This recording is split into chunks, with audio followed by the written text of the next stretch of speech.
Now, in the past couple months, two rather long-standing comic book-based film franchises met a type of end, with Dark Phoenix bringing an end to an era of the X-Men with a pathetic whimper at the box office, an era where they'll exist outside of the MCU or larger Marvel film universe.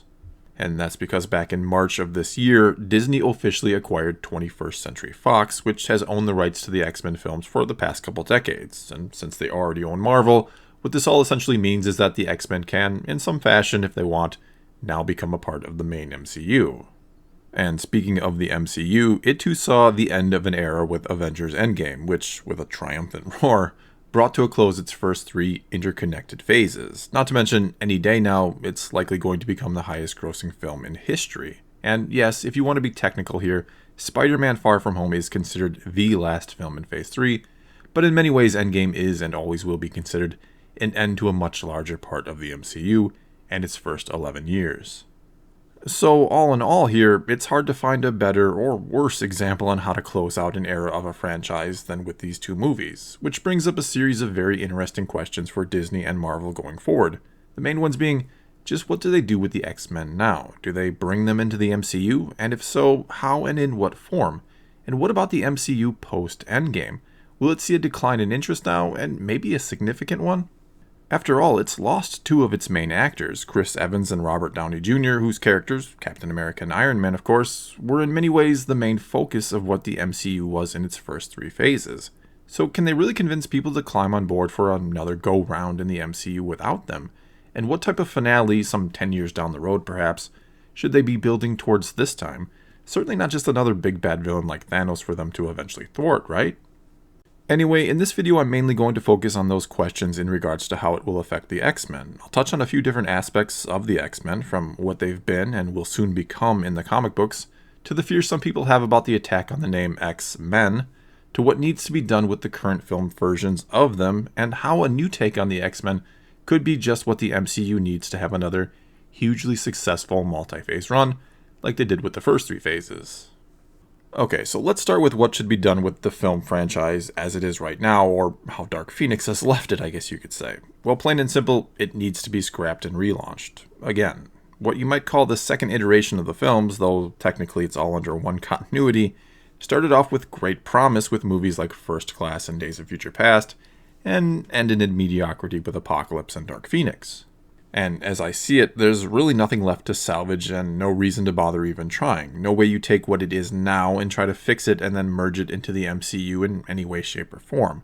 And no, I'm not just saying reboot it again and do pretty much the same thing all over again, only hopefully better under the guidance of Marvel Studios' president Kevin Feige. What the X-Men are, or what they've been, needs to be looked at and almost reinvented in a way. Which is exactly what's happening in the comic books right now, or will be very soon. Starting in July of this year, all currently running X-Men titles will be cancelled, and the whole line is getting essentially a hard reboot or reset with the titles called The Power of X and The House of X, which will be two interconnected stories that will launch the X-Men into a whole new era. In other words, they're going back to the drawing board and starting over with the X-Men, and reinventing or rethinking what they should be. And it's likely no coincidence that this is happening right before the X-Men join the MCU. And I know some of you might immediately assume the worst here, like this reboot means that in a few months from now, the X-Men, or at least the name, will be no more, and instead we'll have X-People or X-non-binary force or something like that. And though I wish I could say I didn't think there was any chance of that happening, if you're someone who keeps up with and reads modern-day comic books, one of the few left because, ironically enough, as comic book movies become more and more popular, actual comic book sales steadily are declining. Anyway, if you keep up with comics, and I've personally been reading them on and off since the late 80s, with, surprise surprise, Thor and the X-Men being two of my favorite titles, anyway, you'll know there has been quite a push towards diversity and inclusion in the pages of comic books lately, to put it mildly. And look, I can't blame a company or industry for wanting to expand its audience and lure in different demographics, nor is there absolutely anything wrong with having characters of all races, genders, beliefs, sexual preferences, and so on in comic books. However, when you're just highlighting those aspects of these characters, or making the books all about that, and putting a good story second, well, that shouldn't be the point of comics. Nor should an industry attack its customers when they refuse to buy these new books, which is happening. Especially when, for years before this shift in comics, Customers were already buying X-Men and other superhero books that featured a diverse array of characters. And right now, Marvel Comics is losing its core audience in a hurry and gaining no one to replace them. Again, in an age where comic book movies are the biggest thing out there right now, comic book sales are at an all-time low. I've personally stopped reading everything but their Star Wars comics, and my fiance has stopped reading everything but Amazing Spider-Man. And yes, my fiance does read and enjoy comic books, and she didn't start reading them because they were catered specifically towards her gender. She read them, long before she ever met me, because she enjoyed what they were, the characters that they contained, and the stories that they told. And even though Marvel is pushing more female characters than ever before, and giving them their own titles left and right, she's less interested in comics than ever before because the point of these new books isn't to tell a great story, but to just make a point about how these female characters or superheroes are just as good as their male counterparts, which is something we've always known. And it's gotten so bad that, like I said, she now only reads Spider-Man, a male character. In other words here, just because you try and tailor a product to a certain group of people doesn't mean they're going to suddenly be interested in it and buy it. I've used this example before, but if they made a movie based on Barbie or Barbie dolls and it was all about Ken, well, guess what? I still wouldn't want to see it, and neither would most men or boys. And the only thing you're going to accomplish by making such a movie is pissing off the girls and women who want to see Barbie, especially when it seems like the point of focusing on Ken is not to develop a great character, but to tell all the women who love Barbie that, hey, men can be great too. And that, in a nutshell, is the current state of the comic book industry. Okay, sorry for that little tangent, but it's so sad to see what's been happening in the comic book industry lately. However, I do actually have hope for the future of the X-Men in both comics and in film. As I mentioned earlier, they are essentially being relaunched, and the guy bringing it to us, that being Jonathan Hickman, a writer so good he got me to read a Fantastic Four run a few years back. Well, anyway, he recently said this in an interview when asked how prominent the mutant metaphor would be in his take on the X-Men. I'm not sure how you get away from doing metaphor when you're writing X-books. I suppose that narratively, the problem nowadays is interpretation. Are we talking about a stand-in for marginalized groups, or the metaphor simply being a substitution of the word different for special? Or is the real modern complication automation, where everyone is segmented to such a degree that there are no stories which means something to everyone, where the psychological expectation is something catered or personalized? And I love everything he says here, starting with how he doesn't know how you get away from metaphor when you're writing an X-book, which is something modern X-books have strayed a very long ways away from.